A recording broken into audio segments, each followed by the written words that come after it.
Regresamos con ustedes en este programa El Poder de la Tarde y como siempre con muchos temas muy especiales preparados para ustedes. Hoy tenemos a Alejandro, a un invitado muy especial, ya ha estado con nosotros en otro momento y yo digo especial, yo espero que yo pueda permanecer en la entrevista completa. Buenas tardes. Tenemos a Yanet Camilo. Buenas tardes. Bienvenida, Yanet. Buenas tardes, es un placer para mí nueva vez compartir con ustedes. Si no me salga corriendo porque... es que ya fuera del aire hemos hablado algunos temas y bueno, yo no soy machista, no me siento machista, por eso no creo que no tengo que salir corriendo. Exacto. ¿Qué tenemos como... Y mi pregunta va de una vez basada en la estadística de los casos que tienen que ver con femicidio, con relación 2016 hasta la fecha? ¿Qué ha cambiado? Bueno, la verdad que la violencia contra las mujeres es un problema multifactorial y por ende hay que darle atención interdisciplinaria y el enfoque que se le pueda en cualquier política pública pues debe de ser también desde la multisectorialidad.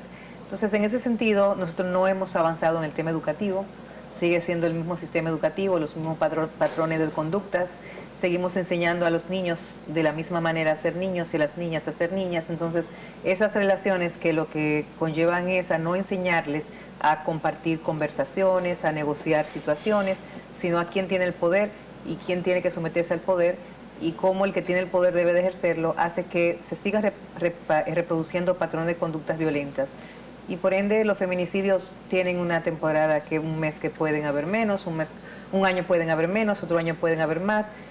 Por ejemplo, te decía fuera del aire que nos sorprendió a quienes trabajamos el tema, que en el año de pandemia, pues en vez de aumentar, disminuyeron.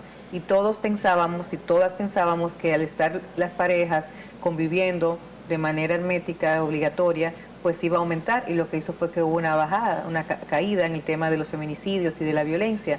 Y eso se debe, dicen muchos expertos en el área de psicología, que el temor mayor a la muerte era el coronavirus. Entonces, totalmente. Se cambió el modo de a qué proteger y qué convivir, y muchas cosas fueron relegadas a un segundo plano, y en eso disminuyeron la violencia. Además se vio el hombre, la mujer, se vio compendido a tener entre todos que desarrollar una convivencia en los hogares para protegerse precisamente de este temor a la muerte. Entonces, se sigue trabajando, se sigue avanzando. ¿Qué ha cambiado? Bueno, que todos los días hay más conciencia en la sociedad. No es que todavía seamos conscientes, pero sí se está trabajando más. Esos temas ya se abordan desde una perspectiva más estructurada, de una crítica ya no a disminuirla al hecho de que porque es mujer le pasa eso, porque se porta mal o porque el hombre está celoso, sino que ya se ven que son factores de educación, educativos fundamentalmente, económicos, y que todos ellos tienen cierto ingrediente a la hora de un detonante, claro, de ser un detonante para que una persona pues sea violento. Y es un tema que sigue siendo mayormente ejercida la violencia por hombres, pero es un tema también que puede ser ejercido por mujeres, ¿eh? O sea, que en ese sentido, a veces me dicen, Yanet, pero ¿y los hombres dónde ponen las denuncias? Bueno, es que los hombres no le hemos enseñado a poner denuncia porque les maltratamos, le decimos que el hombre que hace eso es menos hombre, y ustedes en ese sentido tener todos los días, cada segundo, que demostrar que son hombres, entonces si le pasa una situación de violencia, pues lo que hacen es que se la tragan para ustedes mismos, no la conversan, no la hablan, no las exponen, pero hay hombres también que son víctimas de violencia. Posiblemente haya que poner mujeres para que reciban la denuncia de los hombres. No, lo que hay que educar, porque esto no es un tema de que se invierta el fenómeno, es un tema de que tú entiendas que lo único que es hasta que la muerte nos separa son los hijos. Exacto. Pero que después el amor acaba, y que siempre acaba de un lado, no acaba de los dos juntos, y que siempre hay alguien que quiere más y alguien que quiera menos. Mi abuela me decía, trata siempre de ser la que menos quiere, porque el que menos quiere menos sufre, pero eso no es tan simple de elegir, ¿no? No es tan ¿cierto? simple, no es una decisión. Siempre no es una decisión, siempre hay alguien, una pareja que quiere más que el otro, es en una de las dos partes que se termina la relación, pero una relación es de dos. Tiene que haber las dos partes, entonces cuando una de las partes no quiere, la otra tiene que entender que se termina, y más para adelante vive gente, y detrás se están mudando, o sea que la vida no se termina, pero uno siente en el momento cuando alguien termina con uno y uno todavía tiene esa empatía, que el mundo se le acaba, pero no, el mundo se acaba para el que se muere, y no sabemos cómo es porque nadie ha resucitado. Y el mundo acaba para esa historia, porque otra empieza. No, para esa historia, correctísimo. Totalmente. Alejandro, correctísimo. El mundo acaba para esa historia y se redefinen las cosas.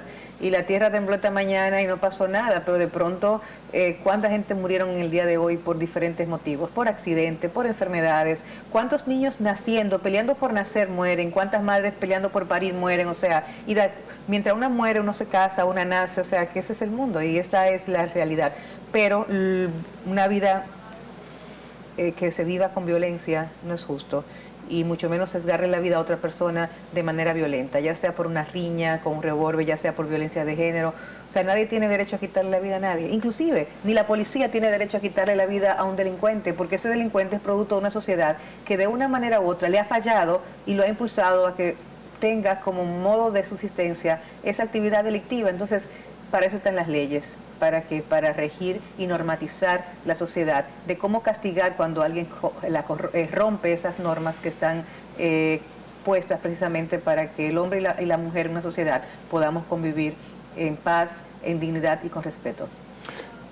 Hablando de leyes y normas, Janet, y qué alocución, como siempre le digo, la verdad que la coherencia dentro de ese sentir por defender, y no solo un género, porque muchas veces decimos Janet es feminista, claro, defiende a la mujer, pero también muestra una parte donde se ve como justa, ¿verdad?, dentro de su alocución, y defiende lo que se debe de defender, porque también nosotros los caballeros tenemos derecho a que nos tomen en consideración.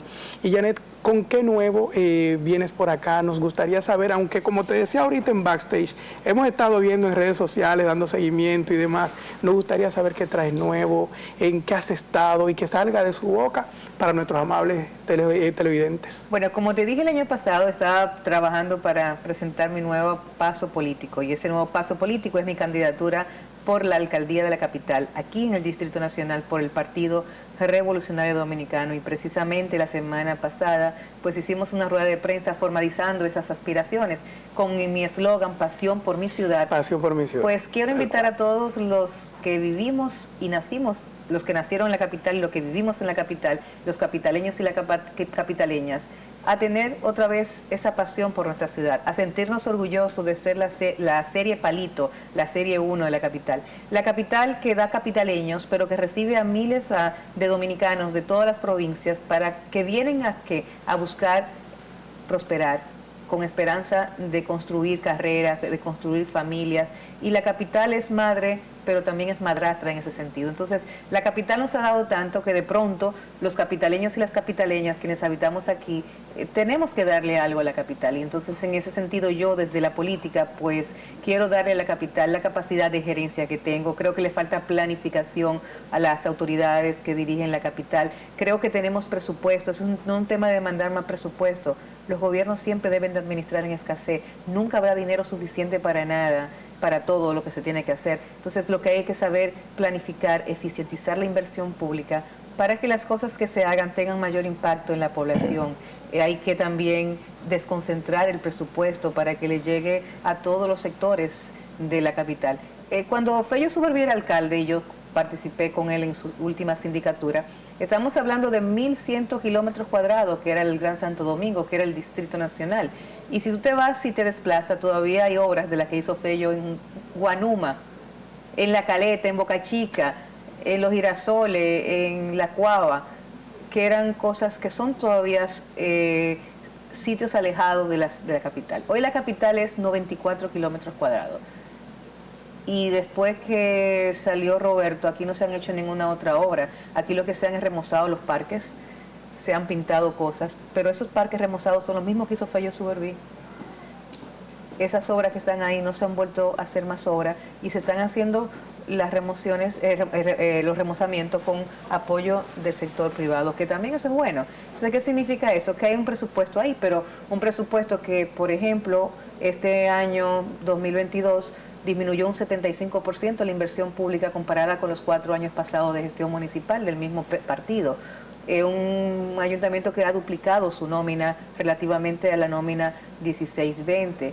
Entonces, con un 25% más de presupuesto, o sea, en el último presupuesto con el que recibieron este ayuntamiento era 4.6 y está en 5 puntos y algo, o sea, un 25% más. Entonces, ese dinero, ¿cómo invertirlo? Yo creo que la planificación es necesaria, pero sobre todo no es un tema de quién lo hace mejor o peor, es quién lo hace con el compromiso, con la pasión, ¿qué implica tener pasión por algo? Tener fe, tener compromiso y además trabajar en equipo. Es fundamental trabajar en equipo, pero no solamente con los empleados de los ayuntamientos, sino también con la comunidad, con la sociedad. Escuchar y construir cosas donde el municipio diga, bueno, eso lo sugerí yo y lo están haciendo, y luego hacerlo, para que también sean obras cumplidas, no promesas que no se cumplen.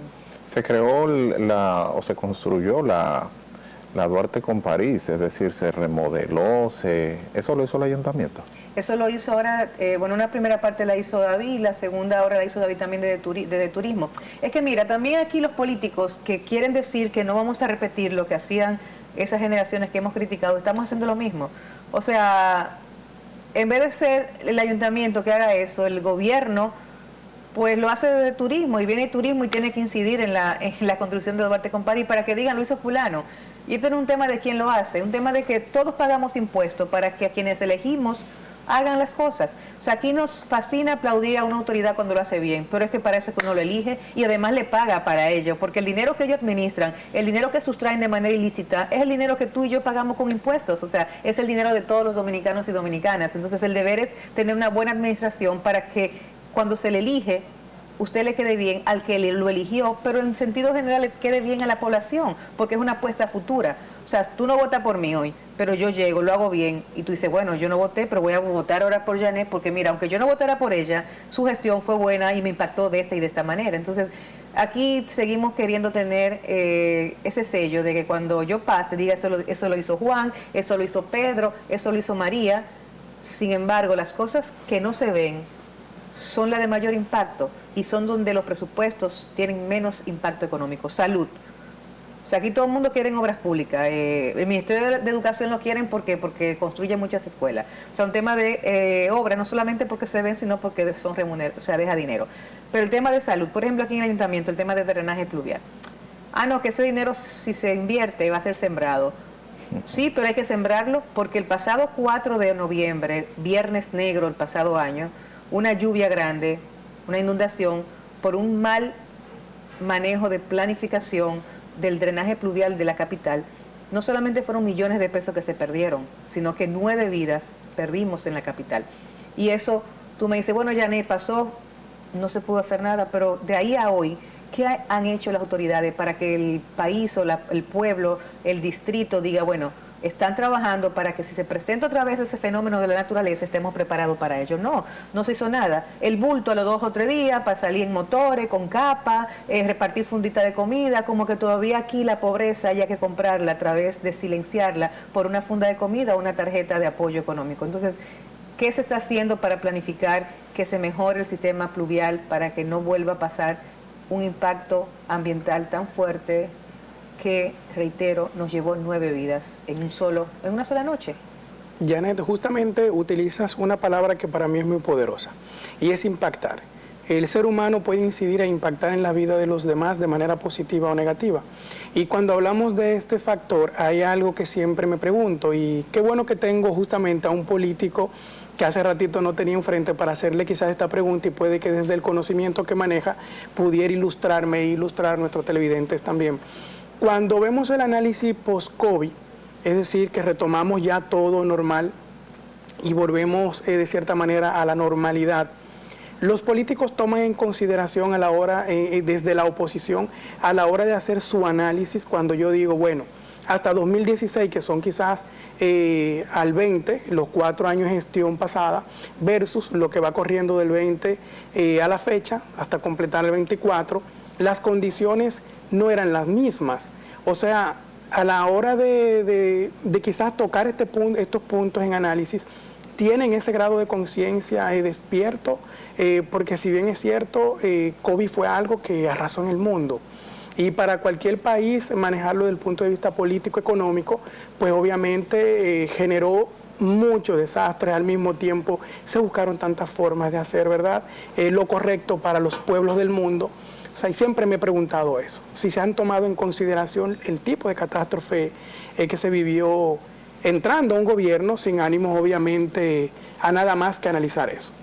Mira, nosotros desde la oposición hay que reconocerle a la oposición que el año de COVID se mantuvo tranquilo, callado, porque el COVID no fue un tema de gobierno, sino fue un tema mundial. Y por ende, desde que el presidente asumió el gobierno, la oposición se plegó para apoyarle a que esta crisis se pudiese salir de ella. Tú no viste el primer año y 3 meses críticas. El gobierno cada vez que nos llamó a Palacio, a todos los partidos de oposición fuimos, cuando nos llamó a las veces que fue necesaria para trabajar el tema con salud, fueron los equipos de salud de los diferentes partidos políticos. El pueblo dominicano se unió alrededor de salir de la crisis del post-COVID. Y hay que reconocer que el presidente Danilo Medina y el presidente Luis Abinader manejaron los dos en sus etapas esa crisis con éxito. ¿Por qué? Porque salimos de ello. Y no solamente salimos rápido, también se recuperó el turismo. Hay que reconocer que uno de los grandes éxitos que ha tenido en la situación del manejo post-COVID este gobierno es el tema del turismo, de cómo mundialmente se nos reconoce. Pero al sí mismo hay que reconocer que en el sistema de salud, por atender al COVID, el mundo se olvidó de las demás enfermedades y aquí aumentó la mortalidad materna, la mortalidad neonatal, se descuidaron los enfermos con enfermedades catastróficas y de hecho hubo problemas expresados por todo un grupo de hombres y mujeres que recibe apoyo del gobierno. O sea, nos cambió la dinámica en ese sentido. Y la clase política, tanto la que gobierna como la que estamos en oposición, hemos sido conscientes de ellos. Pero llega un momento que todo tiene un límite. Claro. O sea, este partido en oposición le criticaba en pleno COVID, cuando no se sabía lo que era el COVID, cuando no habían vacunas, cuando no había un sentido real de lo que era el COVID. Este gobierno criticaba cuando el presidente Danilo sometía al Congreso y Paliza, que en ese momento era senador, que hoy es el presidente del partido en gobierno y que es el secretario administrativo, ministro administrativo de la presidencia, se paró, y están ahí, no lo dije yo, en pleno Senado, a decir que él no iba a aprobar extensión más. ¿Por qué? Porque eso era para ellos, para el PLD, hacer política y campaña, y por eso estaban pidiendo prórroga.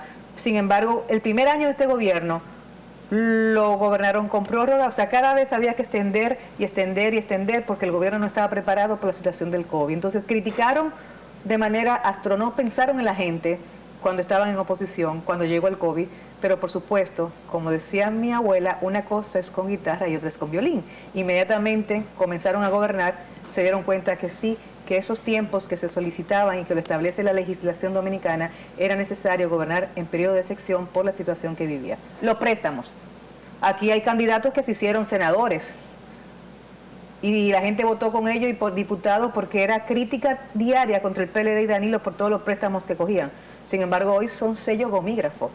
Dirigen la comisión inclusive que tiene que ver con préstamos en el Senado de la República y se están callados, mudos. ¿Por qué? Porque no pueden justificar la cantidad de préstamos. En lo que va de gobierno, estamos hablando de 28 meses que tiene el gobierno instalado, 24.000 millones de dólares hemos cogido de préstamos, sin contar los de enero para acá, te estoy hablando. Eso significa casi 1.000 millones de dólares y no son necesarios. Mensuales. No son necesarios. Entonces tú me preguntas, ¿dónde está la inversión? Entonces esa es mi pregunta, te la pregunto yo a ti también. Vamos a buscar en el señor Google, ¿dónde está todo ese dinero?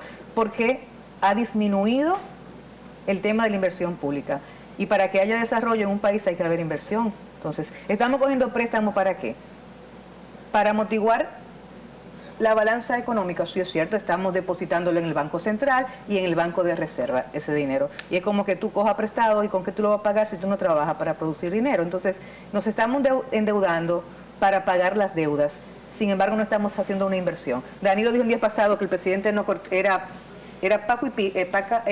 pala y pico y que no tenía tijera para cortar cinta. Pues ahora él se apareció cortando cintas en 2 escuelas, pero lo único que apareció en la foto fue al ministro de Educación y a la niña abrazándolo. Ni una foto de la escuela apareció. Yo quiero que me presenten las escuelas. Entonces, hay que tener conciencia también de parte del gobierno, porque aquí el gobierno no ha disminuido sus gastos, han aumentado la nómina pública, casi todas las instituciones han aumentado los salarios de las personas, de los servidores públicos. Entonces, si estamos en crisis, no hay dinero, se está cogiendo prestado, ¿cómo tú aumentas el salario? ¿Cómo tú pones más gente en la nómina? Pero para colmo de males, el presidente dice que le sobra dinero o que están gobernando y le da el dinero. Y yo digo que sí, que le da el dinero, porque el año pasado se le pasó tan rápido. Pero el Banco Central ha dado declaraciones muy importantes esta semana de crecimiento. Estoy totalmente de acuerdo con el Banco Central. Ese es otro tema. Y lo puede buscar en las críticas. El presidente Luis Abinader en su voz propia, criticó y acabó con Albizu y con el equipo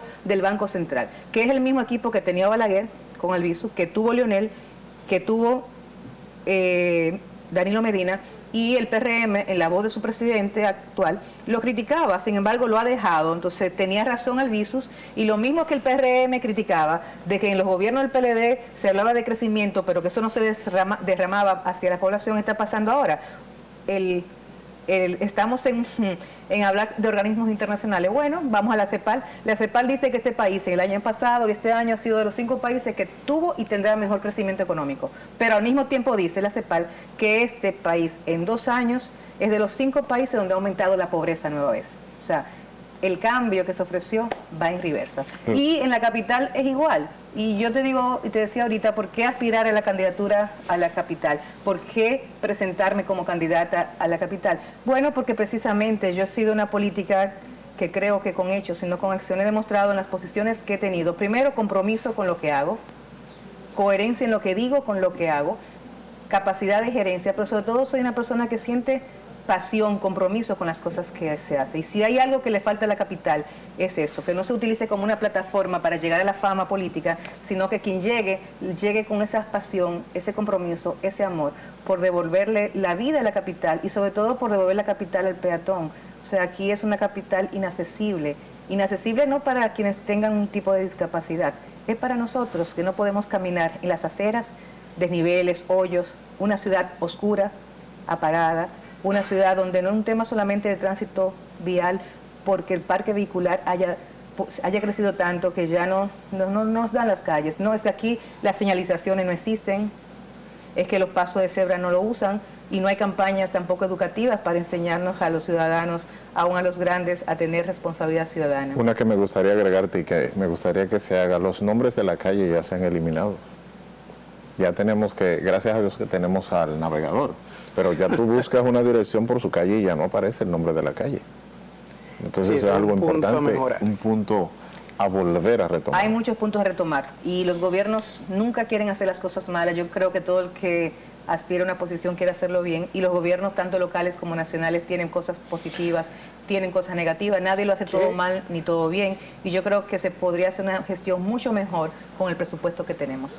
Janet, justamente hablabas del parque vehicular, incluyendo, yo siempre le pongo el apellido y las aceras, que obviamente hay un transeúnte que tiene pues la finalidad y este espacio de vía pública también tiene un objetivo que cumplir y un propósito.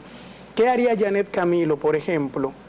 Yo hago la pregunta desde mi punto, Alejandro, que en ocasiones he salido con mi madre al médico y tengo que caminar aceras para ir de un extremo a otro, y muchas veces entre el aglomerado de vehículos y algunas propiedades privadas que se toman partes que no les corresponden. ¿Qué haría de diferente Janet Camilo para manejar esa situación a un ciudadano que le pregunta, justamente preocupado porque tengo que coger la calle en un momento, porque no hay espacio en ocasiones? Mira, aunque aquí ha aumentado la capacidad adquisitiva para que los ciudadanos compren un vehículo de 4 ruedas, como decía en mi campo, y también motores, no menos cierto es que hay una gran cantidad de dominicanos y dominicanas, de capitaleños y capitaleños que caminan, que andan a pie, a coger el metro, a coger la guagua, a coger el carro público. Y yo te lo reitero, la ciudad está inaccesible. Aquí los contenedores que supuestamente deberían levantarse a 17 centímetros se están levantando a 30, o sea que de pronto hay que brincar. Y las personas que tengan cualquier problema, no, el que tiene una falda, una mujer tiene que brincar, o sea, es inaccesible, y las aceras. Entonces, es un tema de negociar. Tú me dices, bueno, Janet, pero tú vas a quitar a todas esas personas que ya se han apropiado de ese espacio público y han puesto inclusive loseta porque tienen un colmadón. No, es un tema de negociar y sentarse a conversar con ellos y buscar con la comunidad soluciones para que esas cosas no se sigan dando en la comunidad. Y, por supuesto, comprometernos a reparar. Yo he dicho que las políticas deben de ser con rostro humano y las acciones tienen que ser con rostro humano. Entonces hay que tener participación. Yo creo mucho en la participación. Y creo que los dominicanos y las dominicanas somos gente buenas. Y cuando se nos invita a participar, cuando se nos invita a aportar, estamos en la capacidad de aportar, siempre y cuando uno vea que el que lo está convidando a ser partícipe de eso, pues lo toma en cuenta y realmente tiene el compromiso de hacer esas cosas. Entonces, para buscar solución en el tema de las aceras, no solamente en repararlas, en remozarlas, ni en readecuarlas, sino también en recuperarlas como espacios públicos, hay que conversar con todos esos hombres y mujeres que son propietarios de negocios, de los que venden gomas, de los que tienen los bares, que ya de las discotecas, que la han puesto en las plenas calles, los colmadones. Y algunos dueños de casas privadas. Los dueños de casas privadas. Un tema también de todas las marquesinas aquí en el país. O sea, cuando tú vas caminando, yo que mi casa son edificios uno del lado de otro, tú ves cómo en la misma acera cambia de un pie a otro, sí. Totalmente. De una entrada de un edificio a otro, cómo cambia el material con el que está construida la acera. Pero tú me excusas, eso es un tema del ayuntamiento. ¿Quién es que da los permisos de construcción? ¿Quién es que tiene que supervisar el tema? ¿Quién es que tiene que exigirle? Pero además las rampas, ¿de quién dependen? Dependen de los permisos que el ayuntamiento. O sea, ¿quién es que tiene que exigir un único modelo de rampa para los edificios, un único material para que se utilicen para las aceras? Debe de ser el ayuntamiento. Entonces, el ayuntamiento también le falta esa capacidad de ejercer su autoridad en la supervisión, pero no solamente en la supervisión de la construcción, que aquí hay un problema grave con el tema del desarrollo urbanístico, sino con el tema de la basura. Nosotros decimos, bueno, que yo estoy en mi casa, oigo el camión y o sea, ese olor que me da, ese mal olor, es que los camiones tienen las bandejas dañadas, pero la ley, el contrato dice que cada 5 años las compañías tienen que cambiar esos camiones. ¿Para qué? Para que no se produzcan esas situaciones que lo que hacen es que dan perjuicio a la comunidad. Sin embargo, estamos dándole supervisión para que esos camiones cambien cada 5 años, se le está exigiendo a las compañías, que esos empleados que utilizan estén uniformados. En una época de tanto riesgo, con una delincuencia que nos está imposibilitando ser libres en la capital y en el país, uno ve de pronto esas personas sin identificación recogiendo la basura. Usted no sabe si es un delincuente o real y efectivamente es la persona que recoge la basura. ¿Y eso por qué se hace? Porque la autoridad, que es el ayuntamiento, no le ejerce esa supervisión, no le exige a esa compañía las cosas que debe de hacer para que ejerza un trabajo para el que se le paga muy bien. Uno de mi equipo me dijo en días pasados y me presentó, mira Janet, para cuando te pregunten, aquí está el tema de cuánto cuesta la basura en tal sitio y cuánto cuesta aquí. Y bueno, el sitio que me dijo fue un sitio norteamericano. Yo dije, no, buscamos un sitio latinoamericano, que hablemos en español. Dicen, no, es que como quiera. O sea, una de las basuras más caras que se está pagando la tonelada en el país es República Dominicana. Entonces vamos a exigirle a ese que está haciendo ese negocio que cumpla con los requisitos para que el ciudadano reciba un servicio apropiado. Parquéate bien, tu opinión. Ya ha pasado, ya está en dos sectores. Cuando yo siempre he sido un ser humano extraordinario, yo primero aprendí a parquearme antes de echar para adelante, ¿verdad? Sí, pero fue cierto, ¿eh?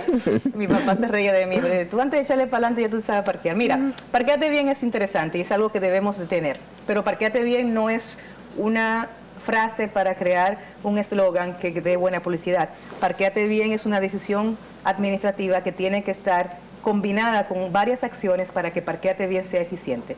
Lo primero es que el ciudadano no es culpable de que no haya parqueo. O sea, cuando tú compras un apartamento y lo compras con 2 parqueos, con 3 habitaciones, hoy en República Dominicana, eso no es verdad. Hoy en República Dominicana todo el mundo tiene carro y en tu casa el que puede comprar un apartamento con 3 habitaciones tiene menos 3 mínimo, 3 carros, 3 vehículos. Entonces, el permiso de construcción debe de exigir que por un apartamento de 3 habitaciones no sean ya hoy 3 parqueos. Entonces, y es un tema de reformular la ley. Claro, pero un tema también de exigirle a la hora de dar los permisos. Entonces, en primer lugar, las autoridades están permitiendo que eso suceda. Entonces, el que tiene 3 carros va a tener que parquear uno fuera. Entonces vamos con Parquéate Bien. Tenemos muchos carros, perfecto, estoy de acuerdo, no debemos parquearnos de los 2 lados. Hay que parquearse a la derecha o a la izquierda, perfecto. Y los vehículos que están a la derecha, que no se va uno, a la izquierda, que no se va a poder, a la derecha, que no se puede parquear. ¿Dónde lo vamos a parquear? Bueno, Parquéate Bien tiene que tener, para brindarle a la ciudadanía un espacio cercano para que el desplazamiento de esos vehículos pueda ir a un parqueo y el ciudadano y la ciudadana pueda decir, bueno, la ciudad me está invitando a que yo me organice, pero me está brindando un espacio para yo organizarlo, porque él no se lo va a poder poner arriba de la cabeza. Entonces, Parquéate Bien tiene que tener parqueos cercanos a donde se está reorientando ese Parquéate Bien. O sea, no me vale nada con que esté Parquéate Bien, me quiten, me lleven los carros, cuando ¿y dónde lo vamos a parquear? Si la ciudad no me brinda espacio donde parquear. Entonces, Parquéate Bien está concebido del gobierno pasado con un plan que lleva parqueos donde reorganizar precisamente a esos vehículos que se le está imposibilitando o impidiéndole que se parqueen en una determinada calle. Entonces tenemos que dar ese servicio y hoy no existe ese servicio y por eso Parquéate Bien no funciona, porque reitero, no es solamente quitar los vehículos, promover Parquéate Bien, sino tener varias medidas que vayan conjuntas para solucionar real efectivamente ese tema del parqueo en las calles. Y aquí el tema de los parqueos es terrible. Aquí estamos aprobando plazas sin los parqueos necesarios para esas plazas. Yo no sé si tú has transitado últimamente por la Cayetano Hermosén, pero casi con el kilómetro 10 por ahí aprobaron un nuevo proyecto que tiene más de como varios edificios. No voy a dar números exactos para no equivocarme, pero lo cierto es que solamente tiene una entrada por la Cayetano Hermosén. Hay más de 200 apartamentos. O sea que en la mañana, a las 7 de la mañana, cuando todo el mundo vaya a llevar muchachos a las escuelas y cuando todo el mundo vaya a ir al trabajo a la misma hora, por una sola salida a la Cayetano Hermosén y por un solo habrá un taponazo terrible ahí. Entonces las autoridades no pueden permitirse dar un permiso de construcción donde con esa cantidad de apartamentos en una calle además estrecha, de doble vía, haya solamente una salida para eso. Entonces son de las cosas que es la autoridad que está permitiendo ese desorden al dar los permisos sin contemplar la planificación necesaria. En la República de Colombia se están creando varias plazas muy amplias. Enormes. Y eso de por sí es un caos. Una calle que solamente tiene 2 carriles y es siempre un gran tránsito. Imagínate ahora con una plaza enorme que se está creando, que ahora me acuerda cuando dice de la Cayetano Hermosén, porque las plazas te generan tapón, no solamente los residentes, sino que viene gente de otro lugar para llegar a esa plaza. Así es, y todo eso es tema de lo que te decía, del desarrollo urbanístico. Esta es una ciudad que no tiene un plan de desarrollo urbanístico real. O sea, tú dices, bueno, desde cuando Fello, Pipí Delgado y ese grupo de arquitectos sí diseñaron algo, pero eso como que se ha perdido en los últimos años. Yo oí que había un plan y lo busqué y son unas definiciones aéreas para decir que hay un plan y dice visión, misión, conceptos, pero cuando tú te vas a real efectivamente no. Aquí el desarrollo urbanístico del Distrito Nacional se le ha permitido que sea el sector privado que ponga las pautas. Aquí el desarrollo urbanístico lo han desarrollado los grandes desarrolladores de la construcción de República Dominicana y la mayoría de ellos han hecho cosas que no estaba permitida, pero como dice un amigo mío, es mejor hacerlo y después pagar la multa y no pedir el permiso. Y por eso inclusive aquí hay construcciones que tienen mayor capacidad de altura de la que era permitido, porque en un momento determinado lo hicieron y después lo que fue violando la ley y pagaron multas. Ya Yo recuerdo, escúchame, que hay un edificio cerca de un hotel por ahí en Los Cacicazgos, que fue una regidora, doña Consuelo, que lo paró y ahí está parado. O sea, ¿qué significa eso? Que cuando hay voluntad y cuando hay alguien se puede hacer las cosas, que eso no es cierto. Y además que los constructores son ciudadanos también. Si tú los sientas y negocias con ellos cosas, ellos van a estar también de acuerdo, siempre y cuando vean un beneficio, pero hay que demostrarle qué beneficio también tiene que tener la población, la ciudad, a la hora de que usted se lucre con un negocio que se está dando un servicio, pero usted también se está lucrando. Entonces, ¿qué le damos a la ciudad? A la ciudad debemos darle orden, a la ciudad debemos de darle también beneficios, y el mayor beneficio es que sus ciudadanos y ciudadanas puedan disfrutar de ella. Justamente por ahí venía la pregunta que le iba a realizar, que justamente a la hora de hacer un ajuste, valga la redundancia, a cualquier ley que exista o alguna modificación, al final del día, a la hora de corregir en una zona X, hay que ver qué recibe la población y qué va a recibir ese empresario que ya tiene un plan corriendo, porque si bien es cierto, aquí hay muchas costumbres arrastradas de décadas de gobiernos y lastimosamente, como decías anteriormente, sigue sucediendo. Entonces ahí es donde tienen que hacer la diferencia con ese punto. Adicional a esto, y el tema justamente de la basura vinculado al tema de la educación, ¿qué piensa Janet de la creación o la invitación de ONG extranjeras que vengan a trabajar en conjunto con algún político o algún proyecto político de la mano, donde inviten a los ciudadanos a participar dentro de algún tipo de proyecto para la colecta masiva, porque eso se sigue creciendo años. O sea, yo siempre veo, no importa qué gobierno esté, sigue creciendo ese tema de la basura. Mira, el tema de la educación es... Y no la recogida, sino la basura tirada en la calle. Que es parte de lo que provocó la inundación. La inundación. Claro. Porque en no Arroyo Hondo ensuciar, las dos cosas. había muchos plásticos. Sí, no limpiarlos y ensuciarlos. Fue sorprendente, realmente. Mira, la ciudad más limpia no es la que más se limpia, sino la que menos se ensucia. Gracias. Eso es cierto. Entonces hay que hacer una cultura de responsabilidad ciudadana, que cuesta mucho. Pero cuesta mucho aquí. Porque yo veo a mis compañeros dominicanos, compatriotas, que cogemos un vuelo y de que cogen el vuelo en el aeropuerto están viendo dónde se echa la basura. Entonces es un tema de educar. ¿Y educar en qué? Primero en amor a la nación, a la patria, a esta patria chica. El dominicano no se siente orgulloso todavía de ser dominicano. El dominicano, el avión aterriza en Puerto Rico y llega aquí. Bendito nene, estuve en Puerto Rico, aterricé en él. Va a Nueva York y dura 2 semanas. Estuve en el building allá con los muchachos. Va a España, pues te digo. Me he pasado 1 semana en España y he tomado un vino riquísimo. O sea, así como los mexicanos son tan nacionalistas, que a mí es un orgullo para mí, yo quiero ver al dominicano siendo agradecido con la patria, sintiendo orgullo. ¿Y el orgullo en qué se derrama? Cuando tú quieres algo que tú haces, que tú quieres que ese algo esté bien, luzca bien, lo cuidas. Entonces, a la ciudad hay que quererla y hay que cuidarla. Y eso implica precisamente no ensuciarla. Entonces, no se hace de motus propios. Bueno, pues las autoridades tienen que motivarla. ¿A través de qué? De campañas educativas. Pero si tú me excusas, yo quiero que me enseñe cuál ha sido la última campaña educativa que esta alcaldía ha hecho sobre la basura, sobre nada. Entonces hay que hacer campañas. Y esa autoridad que hay que ejercerla es a través de campañas, que se vaya a las escuelas con los niños. Los niños son las principales herramientas para educar a los adultos, porque el niño llega a la casa y le dice, papi, no eche eso ahí porque la maestra mía me dijo que eso no se echa por esto y esto y esto. Entonces hay que educar a los niños, pero también hay que hacer campañas de sensibilización para motivar a los adultos a que cuidemos a la ciudad, a que no ensuciemos, a que, reitero, la ciudad más limpia no es la que más se limpia, sino la que menos se ensucia. Pero un amigo, yo le pregunté ahora en Navidad que cuáles eran las cosas que quería hacer y que qué países quería viajar.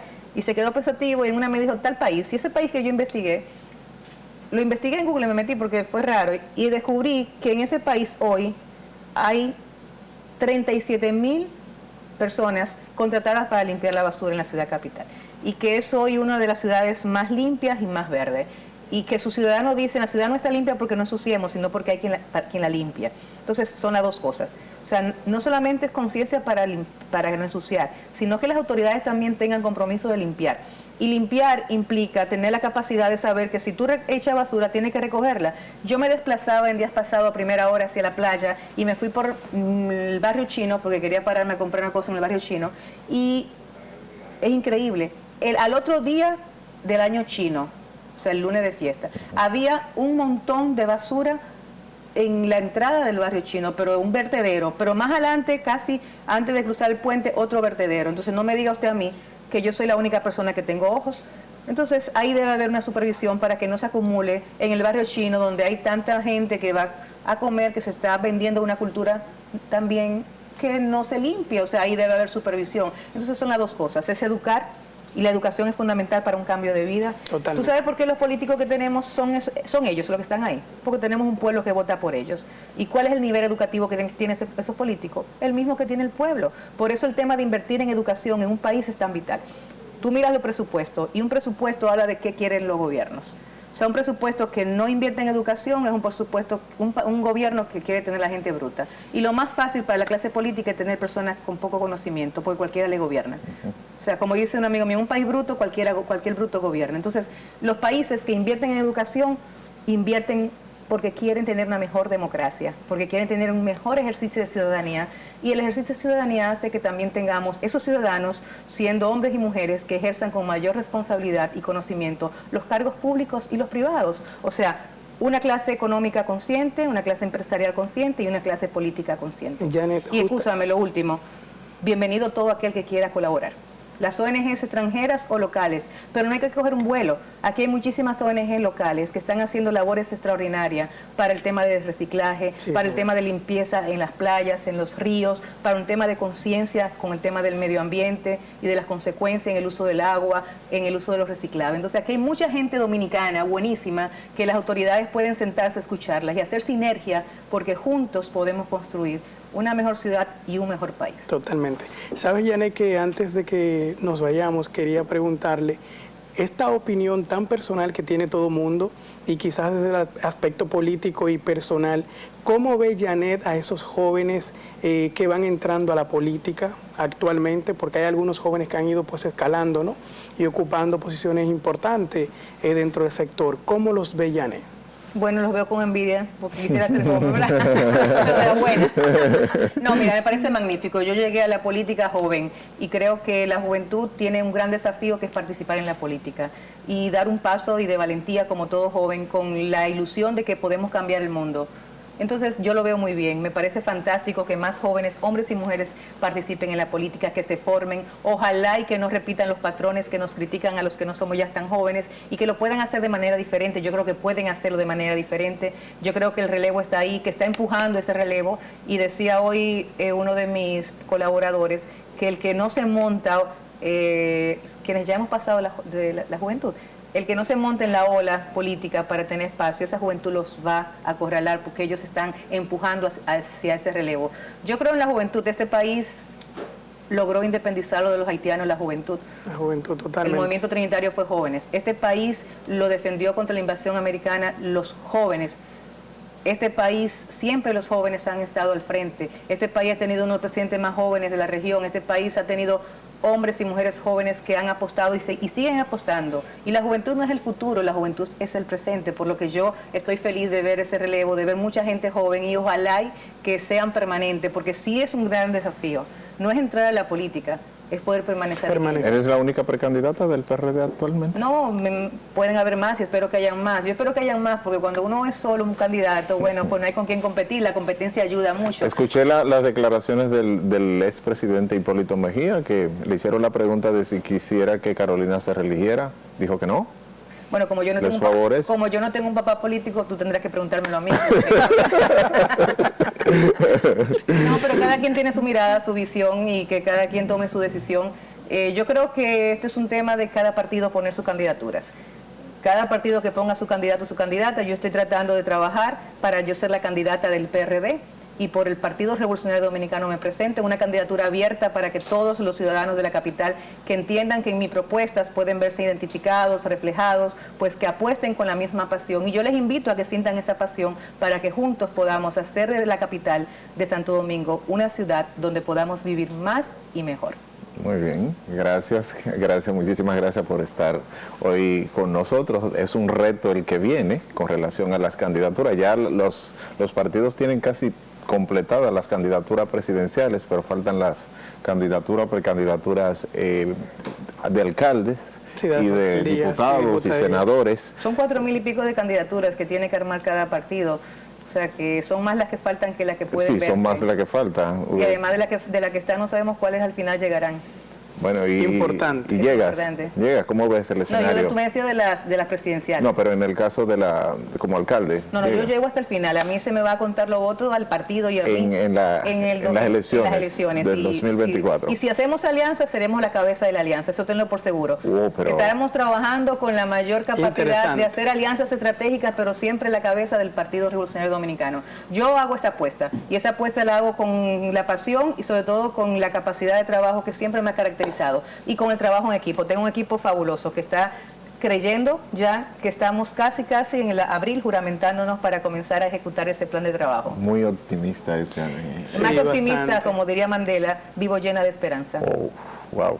Creo que así debiéramos vivir todos. Claro. Sí, totalmente. De verdad que no quisiera que termináramos. Pero viste que no te fuiste. No me fui. Yo estaba asustada de que... Es que me trataste muy bien. Las apariencias se engañan a veces. Sí, totalmente. Y te agradecemos que esté con nosotros, y te deseamos toda la dicha en este arduo trabajo, porque a partir de ahora comienzas un trabajo, aunque tú lo estabas haciendo, que puedas tener, como decía, los jóvenes, que así como fueron los defensores del país, que los jóvenes puedan seguir tú.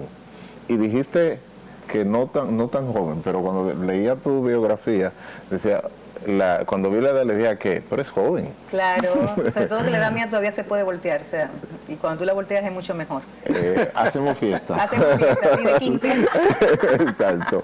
Muchísimas gracias. Que darle las gracias, Janet, en nombre del equipo, y realmente esperando que todos los televidentes que han tenido la oportunidad de escucharle puedan analizar lo que propone, que el Dios creador sea quien guíe ese paso. Amén. Y si ha de suceder, en las manos de Él está y el destino escrito está. Entonces, los mejores deseos, como decía Santiago, y nada, esperarle pronto por acá nueva vez, porque siempre es un placer tenerle por acá. Cuando esté más Gracias, cerca Alejandro. la campaña. Claro, Santiago, estaremos por aquí nueva vez. Gracias. Sí, muy bien. Así es. A ustedes muchas gracias por estar en sintonía con nosotros. Nosotros continuamos con más para ustedes en El Poder de la Tarde. Vamos a una pausa y recuerden seguirnos en nuestras redes sociales, Instagram, Facebook y YouTube, como El Poder de la Tarde.